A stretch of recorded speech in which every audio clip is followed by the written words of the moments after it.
खता उसकी माफी से बड़ी थी, मैं क्या करता, सजा देनी पड़ी है। दरअसल यह बात आप समझ गए होंगे कि खता क्या है, गलती और माफी। हां, मैंने छोड़ दिया तुझे, लेकिन तेरी खता, तेरी गलती इतनी बड़ी थी कि माफ नहीं किया जा सकता था, ऐसे में मुझे सजा देनी पड़ी।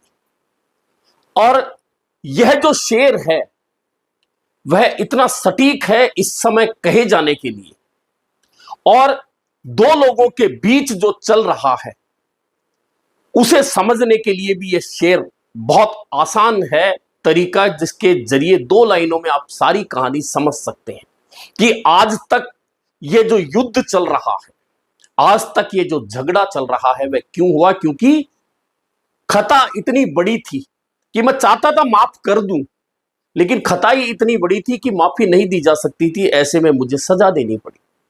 जी हां, यह राजनीति जो चल रही है, जो सियासत जो चल रही है, जिसमें खींचतान जो चल रही है, एक दूसरे को पटकनी देने का जो प्रयास चल रहा है, उसमें ये दो लाइनें बहुत सटीक बैठती, क्योंकि दोनों किसी भी स्थिति में झुकने को तैयार नहीं है। अब यहां जो कुछ हुआ है, एक दिन पहले जो कुछ हुआ था, उस पर मोहर लगाते हुए बात आगे बढ़ गई है, और आगे बढ़ते हुए अब जो बातें कही गई है वह इस तरह की बातें हैं, उनमें बहुत कुछ स्पष्ट हो जाता है और सामने वाले की गलतियां क्या है, किन जगह वह उन गलतियों से अलग हटकर नया रास्ता चुन सकता था, और आखिरकार क्यों उसने गलतियों वाला रास्ता चुना, और उन गलतियों वाले रास्ते से चुनकर आज जो परिस्थितियां बनी है वह आगे जाकर क्या क्या समय दिखाएंगी, यह देखना अभी बाकी है। और यह बात है राजस्थान कांग्रेस की, कांग्रेस हाई कमान की, यह दिल्ली की, यह हरियाणा की, यह राजस्थान की बातें हैं। और इन बातों के बीच में से अभी कांग्रेस को निकलना कितना कठिन टास्क हो चुका है, यह अब आगे आगे आप देखिएगा। जी हां, आज करेंगे इस पर बात कि किसकी थी खता, कौन माफ कर सकता था, सजा किसने दी, इन तमाम बातों पर चर्चा करेंगे। मैं हूं जर्नलिस्ट योगेश के शर्मा। चैनल पसंद आई तो लाइक और सब्सक्राइब जरूर करें। तो बात जो चल रही है राजस्थान की, राजस्थान, हरियाणा और दिल्ली, हरियाणा का बहुत बड़ा पार्ट नहीं है, लेकिन हरियाणा इंपॉर्टेंट पार्ट जरूर है। और ये जो चल रहा है यह खत्म करना बहुत आसान नहीं है, मैंने पहले भी कहा था, क्योंकि जो मैंने दो लाइनें की, खता उसकी माफी के काबिल नहीं थी, मैं क्या करता, सजा देनी पड़ी। यह बात जब चल रही थी कांग्रेस के अंतर्द्वंद की, अशोक गहलोत और सचिन पायलट के बीच में सीधे टकराव की, और मैंने कहा था यह टकराव कोई प्रतिद्वंदिता का नहीं है, यह कोई मनभेद मतभेद वाली बात नहीं है, सीधी राजनीतिक दुश्मनी की बात है। और यह राजनीतिक दुश्मनी कैसे खत्म हो सकती थी, उसका रास्ता खुद अशोक गहलोत कह रहे हैं, बता रहे हैं कि अगर ऐसा कर लेते सचिन पायलट तो शायद आज जो स्थितियां हैं वह नहीं होती। लेकिन नहीं, जो इसके जरिए अशोक गहलोत ने एक बात और कह दी है, और वह बात क्या है, आम लोगों में भी आपने सुना होगा, कभी सचिन पायलट को लेकर चर्चा करते हैं तो लोग अक्सर कहते हैं, जो एक शब्द है अंग्रेजी का ईगो, और ईगो से ईगोस्टिक बनता है। बहुत सारे लोग कहते हैं सचिन पायलट ईगोस्टिक है, और जो बातें आज अशोक गहलोत ने दोहराई है, जो बातें कही है अलग हटकर, बहुत कम बोलते हैं इन बातों को लेकर, वे बहुत सारे स्पष्टीकरण दिए हैं। उन बातों से उन्होंने यह बात कह दी है कि सचिन पायलट ईगोस्टिक थे, चाहते तो इन बातों को खत्म किया जा सकता था, यह बात अशोक गहलोत ने कह दी है। आप एक एक कर अशोक गहलोत की तीनों बातें सुनेंगे तो आपके समझ में आएगा कि वे जो कहना चाहते हैं वो स्पष्ट रूप से है, लेकिन सचिन पायलट कभी भी स्पष्ट रूप से उन बातों का जवाब नहीं देते जो उन्हें देना चाहिए। और यही कारण है कि इन दोनों नेताओं के बीच में जो अंतर्द्वंद, ये राजनीतिक दुश्मनी है, वह कांग्रेस के अंदर एक अलग खलबली मचाए हुए है कि इन दोनों की राजनीतिक दुश्मनी इस पार्टी को कहां ले जाएगी राजस्थान के अंदर, और कितना नुकसान पहुंचा देगी। यह सीधी सीधी कहानी बनी हुई है। अब 2 दिन पहले मानेसर कांड सामने आया था, 10-10 करोड़ की एडवांस की बात आई थी, अमित शाह के मीटिंग लेने की बात आई थी, धर्मेंद्र प्रधान के घर बैठक होने की बात आई थी, लेकिन उस पर सचिन पायलट, भाजपा या पार्टी आलाकमान की ओर से कोई जवाब आए या नहीं आए, लेकिन आज अशोक गहलोत ने फिर जो बातें कही वह कहीं ज्यादा इंपॉर्टेंट है। 25 सितंबर को लेकर उन्होंने स्पष्ट रूप से उन पर जो आरोप है उन्हें नकार दिया और कह दिया कि यह कॉन्स्पिरेसी तैयार की गई थी। अब आप सुन लीजिए, सबसे पहले अशोक गहलोत ने क्या कहा। 25 सितंबर और उनके खुद के राष्ट्रीय अध्यक्ष बनने को लेकर जो चर्चा की गई थी उसे लेकर अशोक गहलोत ने क्या कहा, सबसे पहले आप यह सुनिए। गांधी जी अध्यक्ष रहे हो, पंडित नेहरू रहे हो, मोतीलाल नेहरू रहे हो, कौन नहीं रहा, सरदार पटेल रहे हो, उस कांग्रेस पार्टी ने मुझे बना दी सोनिया गांधी और कांग्रेस, तो मैं मना करूंगा? मैं मना करूंगा? वो तो इसलिए ही बना दी, वो भी कॉन्स्पिरेसी थी मेरे ख्याल से। मुझे लगता है वो एक बड़ी कॉन्स्पिरेसी हुई। अचानक ये ऑब्जर्वर आ गए, अचानक ये तमाशा हो गया, बदनामी हो गया।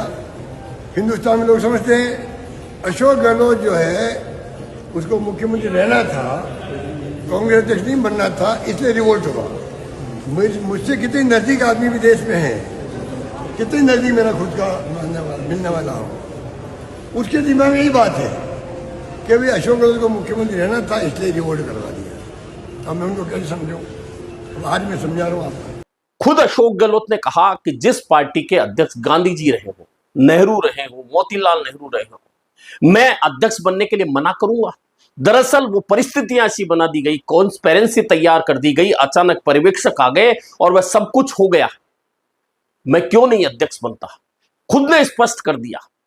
यानी कि उन पर यह आरोप लगाया जाता कि आज वे अध्यक्ष होते, यहां मुख्यमंत्री कोई और होता तो परिस्थितियां और होती। उन पर बहुत स्पष्ट कह दिया कि मैंने कब मना किया था अध्यक्ष बनने के लिए, लेकिन वह कॉन्स्पिरेसी तैयार कर दी गई, मैं क्यों नहीं अध्यक्ष बनता।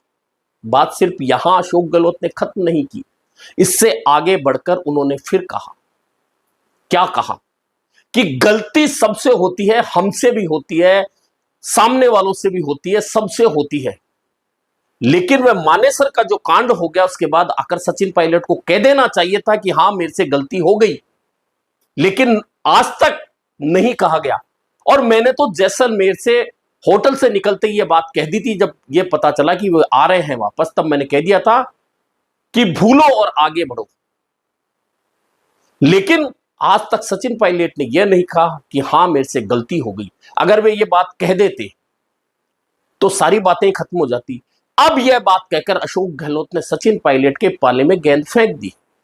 अब सचिन पायलट को यह कहना कि हां मानेसर जाना मेरी गलती थी, जो कुछ उस मानेसर के दौरान हुआ, जो आरोप अशोक गहलोत लगाते हैं, सही है गलत है ये बात की बात है, लेकिन सचिन पायलट सिर्फ एक बात कह दे कि हां मानेसर विधायकों को लेकर जाना, होटल में रुकना मेरी गलती थी। अशोक गहलोत ने सीधे सीधे कह दिया है कि यह बात सचिन पायलट को कह देनी चाहिए, और अगर सचिन पायलट ये बात नहीं कहते हैं तो यह तय है कि यह झगड़ा खत्म नहीं होगा, यह राजनीतिक दुश्मनी खत्म होना तो दूर की बात, कम भी नहीं होगी। लेकिन क्या सचिन पायलट में इतना जिगर होगा इस बात को स्वीकार करने का? वैसे कहा यह जाता है कि कोई गलती स्वीकार कर लेता है तो कभी छोटा नहीं बनता, लेकिन क्या सचिन पायलट गलती स्वीकार करेंगे कि मानेसर जाना उनकी गलती थी, विधायकों को लेकर होटल में बैठना उनकी गलती थी? सबसे पहले तो क्या सचिन पायलट इस पूरे एपिसोड को गलती कहेंगे? सबसे बड़ी बात तो यह है, और जैसा उन्होंने कहा कि ईगोस्टिक वाली बात जो सचिन पायलट को लेकर कही जाती है, यहां वह ईगो टकराएगा। जो सचिन पायलट कैसे कह देंगे कि मैंने गलती की, और अगर सचिन पायलट कह दें कि मैंने गलती की, स्वीकार कर ले उस बात को, तो फिर सचिन पायलट किस जगह होंगे, यह बात क्या राजनीतिक लोग अच्छी तरह समझते नहीं? यह तय मान के चलिए अगर यह गलती स्वीकार कर ली जाती है, लेकिन चूंकि अशोक गहलोत ने कह दिया है, बात सीधी है, सामने आमने की लड़ाई है, अब कोई बीच में नहीं है। अगर इस बात को बिना स्वीकार करे सचिन पायलट आगे बढ़ना चाहते हैं तो अशोक गहलोत का सीधा सीधा राजनीतिक रूप से इशारा है कि मैं उस गलती को माफ करने के मूड में बिल्कुल ना तब था न आज हूं। अब क्या कहा, कौन सी वह गलती है और अशोक गहलोत ने इस बारे में क्या कहा, यह भी आप सुन लीजिए। इसलिए मैं कहना चाहूंगा पायलट साहब भी कोई उनको सच्चाई स्वीकार करनी चाहिए। गलती इंसान से तो होती है, गलती इंसान से होती है, मैं भी कर सकता हूँ। उन्होंने गलती कर दी, स्वीकार कर लेना चाहिए। मैंने बाहर निकलते ही जैसलमेर के होटल से जब तय हो गया भाई ये लोग भी आ रहे हैं, आते ही मैंने बात कि आप लोगों को स्टेटमेंट दिया, फॉरगेट एंड फॉरगिव। अगर मेरी भावना सचिन पायलट समझ जाते उस दिन, वो भी फॉरगेट एंड फॉरगिव करते। मैंने उसको ये नहीं कहा कि मेरी गलती नहीं थी, उसकी गलती थी। मैंने कहा फॉरगेट एंड फॉरगिव मतलब जितनी गलती हमने करी आपस के अंदर सब भूल और माफ करो। अब वो बात भी समझ में नहीं आई उनको, तो मेरा क्या कसूर है। हम आदमी मिलते हैं, हंसी मजाक भी करते हैं, बातचीत भी करते हैं, हमारे कोई अपन दिक्कत नहीं है। सच्चाई को स्वीकार उन्होंने करना सीखा नहीं, उसके कारण ये इश्यू अभी तक बना हुआ है। अशोक गहलोत ने क्या कहा कि वे आकर कह देते गलती हो गई, मैं गलत था, गलती हमसे भी होती है। यह बात कहकर अशोक गहलोत ने खुद का पल्लू सीधे सीधे दामन बचाते हुए अशोक गहलोत ने अपने पाले से गेंद निकालकर सचिन पायलट के पाले में डाल दी है। अब उस गेंद से सचिन पायलट कैसे खेलते हैं ये उन पर डिपेंड करता है, लेकिन पार्टी आलाकमान के सामने भी एक बड़ा संकट खड़ा कर दिया है। अशोक गहलोत ने इस बात को लेकर खड़ा कर दिया है कि अगर बिना गलती माने किसी व्यक्ति को आप इस तरह से आगे बढ़ाने का प्रयास भी करते हैं तो यह फिर उन लोगों के लिए विश्वासघात होगा जो पार्टी के साथ कंधे से कंधा मिलाकर चलते हैं। और कह दिया अशोक गहलोत ने कि अगर पार्टी में आगे बढ़ना है, पार्टी में काम करना है, पार्टी को बचाना है, पार्टी को मजबूत करना है, तो चाहे मैं हूं, चाहे अशोक गहलोत खुद कह रहे हैं कि मैं हूं या पायलट हूं, मिलकर काम करना होगा, लेकिन उन्हें गलती तो स्वीकार करनी होगी। उन्होंने उस वक्त गलती की। इतना ही नहीं, इसके आगे बढ़कर उन्होंने एक और बात और कही है कि इशारों इशारों में कह दिया कि सचिन पायलट कहीं ना कहीं स्वार्थी है। और क्यों कहा यह बात? उस जगह अशोक गहलोत कहते हैं कि जब वे राजनीति में नए नए थे तब उन्होंने मुझे कहा था मेरी मदद करिए, मैं मदद की, मैंने मंत्री बनाने में मैंने मदद की। वे कभी धन्यवाद देने नहीं आए, अरे वे अपने दोस्तों में बैठकर ही कह देते कि हाँ अशोक गहलोत ने मेरी मदद की, लेकिन कभी उनके मुंह से यह शब्द नहीं निकला। यह कहकर एक तरह से अशोक गहलोत ने सचिन पायलट पर स्वार्थी होने का ठप्पा लगा दिया। और यह बात बहुत सारे लोग कहते भी हैं आपसी बातचीत में। अब अशोक गहलोत ने इस बात को सार्वजनिक रूप से मीडिया के सामने माइकों के ऊपर कहा है कि मैंने मदद की थी मंत्री बनाने की। इससे पहले भी एक दो बार अशोक गहलोत यह बात दोहरा चुके हैं कि अपने दोस्तों में बैठकर ही कह देते कि हाँ अशोक गहलोत ने मेरी मदद की, लेकिन सचिन पायलट ने यह बात कभी नहीं कही। यानी कि आज जो अशोक गहलोत कह रहे हैं, जो तीन बातें उन्होंने कही है कि एक तो अगर वे गलती स्वीकार कर लेते आने के बाद मानेसर से तो मैं माफ कर देता। जब मैं भूल गया, खुद ने कहा मेरे से भी गलती होती है, और लोगों से भी गलती होती है, उनसे भी गलती हुई है, उन्हें स्वीकार कर लेना चाहिए था। लेकिन यह ऐसा शब्द है कि कहना बहुत आसान है, लेकिन गलती इतनी बड़ी कोई स्वीकार कर ले, यह संभव है क्या राजनीति में? और पता है कि यह गलती स्वीकार करने की कितनी बड़ी कीमत चुकानी पड़ सकती है, लेकिन स्वीकार नहीं किया जाएगा। पार्टी अध्यक्ष में बन जाता, लेकिन कॉन्स्पिरेसी तैयार की गई, अचानक पर्यवेक्षक आ गए और वो सारा खेल हो गया। ये कह दी, और ये कहकर कह दिया कि मैंने कोई बगावत नहीं की है। मैं बगावत करता तो क्या मैं बाकी समय मुख्यमंत्री रहता? बहुत स्पष्ट रूप से अशोक गहलोत ने बात कह दी और सचिन पायलट पर स्वार्थी होने का ठप्पा भी लगा दिया। यानी कि कहानी बहुत क्लियर है, आर और पार की है। अशोक गहलोत इस मामले में कहीं भी झुकने के लिए तैयार नहीं है। अब बारी सचिन पायलट की है। सचिन पायलट क्या झुककर आगे बढ़ने की कोशिश करेंगे? और झुककर आगे बढ़ने की कोशिश करेंगे तो क्या उन्हें वह मुकाम मिल सकता है जिसके लिए वे पिछले 12-13 साल से लालायित हो रहे हैं? यानी कि मुख्यमंत्री पद उन्हें चाहिए, कांग्रेस से चाहिए। वह अशोक गहलोत की मौजूदगी में बिना गलती स्वीकार करे, जैसा अशोक गहलोत कह रहे हैं, क्या उन्हें मिल सकता है? सबसे बड़ी बात यह है, लेकिन कहानी वही की वही है कि पार्टी आला कमान के सामने यह एक तरफ कुआं एक तरफ खाई है। वह करे तो क्या करे, नहीं करे तो क्या ना करे, क्योंकि इन दोनों में से किसी एक को अलग करके आला कमान सोचे तो लगता है कि कहीं बड़ा नुकसान ना हो जाए। अब छोड़े तो किसे छोड़ें या बीच के रास्ते से किसे निकाल कर लाएं? ये ऐसे सवाल आला कमान के सामने खड़े हो गए हैं जिनका जवाब ढूंढना बहुत मुश्किल है। लेकिन बात यह है कि क्या सचिन पायलट आगे बढ़कर यह कह सकते हैं, जाने किसकी खता थी, जाने किसकी खता थी, क्या हुआ था और क्यों हम जुदा हो गए थे? यह बात कहने की हिम्मत क्या सचिन पायलट जुटा पाएंगे?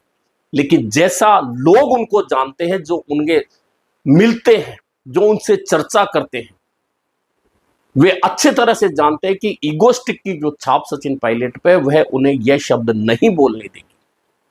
और नहीं बोलने देगी तो यह जो राजनीतिक दुश्मनी चली आ रही है 2018 के बाद शुरू हुई, 2020 में यह बढ़ी और 2022 में इस पर मोहर लगी और 2026 तक यह और पुख्ता हो चुकी है। यानी कि कांग्रेस आला कमान के सामने राजस्थान कांग्रेस को लेकर इतना बड़ा संकट खड़ा हो चुका है जिसका हल ढूंढना बहुत आसान टास्क नहीं रह जाता है। अभी के लिए इतना ही, फिर मिलेंगे नए मुद्दे पर चर्चा के साथ।